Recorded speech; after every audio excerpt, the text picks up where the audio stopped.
Hello everyone, welcome to my mini blog. अनि आज हाम्रो घरमा पूजा छ। बिहानै उठेर नुहाइधुवाइ गरिसकेँ।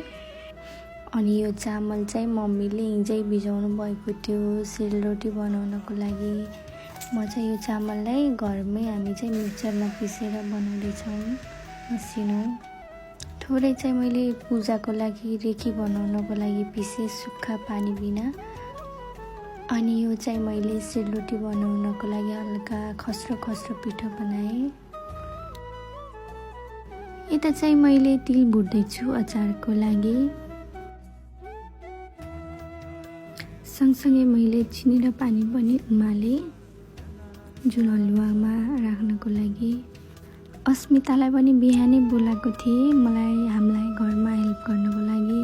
अनि यता पनि सुजी भुट्दा रातो भइसकेको छ र अघिको चिनी पानी यसमै मिसाएर हाम्रो सुजी पनि रेडी हुन्छ। त्यसपछि चाहिँ म पूजा गर्नको लागि आएँ पसलमा। मलाई चाहिँ बिहान भगवानको आरती गर्न पूजा गर्न एकदम मनपर्छ। भगवानको अगाडि हात जोड्न एकदम खुसी लाग्छ मलाई। अनि यता चाहिँ मम्मीले फुल बेलपत्र सबै टिपेर तयार पारिसक्नु भएको छ। भित्र चाहिँ हाम्रो अस्मिताले चिया बनाउँदैछिन्। म थोरै अस्मितालाई हेल्प गर्नको लागि पनिर काटिदिएँ भने अस्मिताले यता चाहिँ करेला फ्राई गर्दैछिन्। बाहिर बुवाले रेकी लाउँदै हुनुहुन्छ पूजाको लागि। त्यसपछि चाहिँ म रेडी भएँ पूजाको लागि साडी लगाएर। पूजामा बस्नको लागि सबै रेडी भइसकेको छ।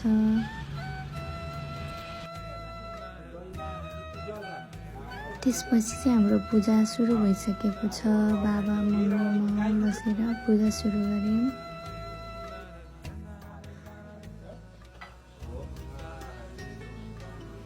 भित्र चाहिँ हाम्रो अस्मिताले पनिर फ्राई गर्दैछिन्। अस्मिताको भएर चाहिँ हल्का भ्लग बनाउनलाई पनि सजिलो भयो। बिचमा भिडियो पनि बनाइदिएँ, फोटो पनि खिच्दिएँ। Thank you so much. अनि यता चाहिँ हाम्रो निनीले सेलरोटी बनाउँदै हुनुहुन्छ। हामी चाहिँ पूजा गर्दा रेस्ट टाइममा के खाऊ भनेर म चाहिँ स्याउ खाँदै थिएँ। एकछिन रेस्ट टाइममा बसेर बुवाहरूले पनि मुही खानुभयो। अनि फेरि हाम्रो पूजा सुरु हुन थाल्यो। पूजाको रेस्ट टाइममा मैले चाहिँ थोरै हल्का सेल्फी भिडियो पनि लिएँ। अनि यो चाहिँ हाम्रो अन्तिम थियो पूजाको। उता चाहिँ मम्मीले चामल तिल घिउ के मिसाउँदै हुनुहुन्थ्यो अग्निमा चढाउनको लागि। त्यसपछि चाहिँ हामी फ्यामिली मिलेर अग्निमा पूजा गऱ्यौँ। पूजा चाहिँ बिहान 8 बजेदेखि सायद 4 बजे सकिएको थियो। एकदम लामै भनौँ। हामी चाहिँ पूजा सकेर चिया पकाउन आएको यहाँ। घरको पूजा सकिसकेपछि चाहिँ हामी फेरि हनुमान मन्दिरतिर लाग्यौँ।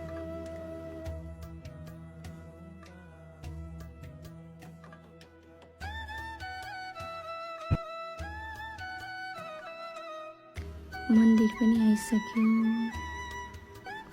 त्यसपछि चाहिँ म भित्र गएर पाठ पूजा यताउति गरेँ।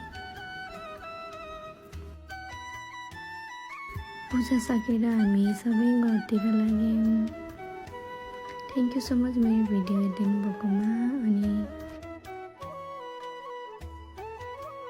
भोलि बिहान हामी पूजा गरेको फुलहरू सेलाउनतिर लाग्यौँ। तालमा चाहिँ पर्पल कलरको फुलले गर्दा ताल नै मनमोहक भएको छ।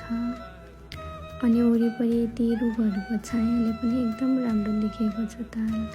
And thank you so much हजुरहरूले मेरो भिडियो हेरिदिनु भएकोमा धेरै आभार व्यक्त गर्दछु। धन्यवाद। By by. Have a good day.